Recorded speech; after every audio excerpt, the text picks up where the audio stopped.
One of the most interesting things about designing Dune was solving the still suit. You know, the still suit is the essential, central thing of the movie. And to me, it seemed that it should have a sort of futuristic, aboriginal quality. So they were almost tribal.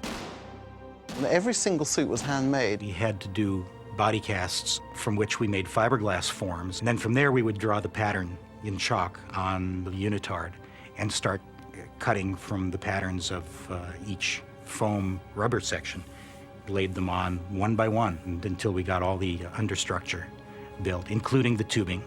We would brush coat it then with a thick latex and then spray coat it with another thinner latex for a final seal.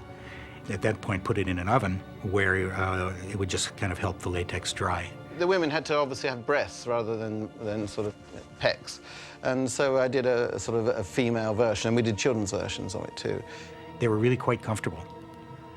Until, of course, you got them out of the hot sun in the desert, at 110 degrees, and started running around and fighting battles and sweating in them.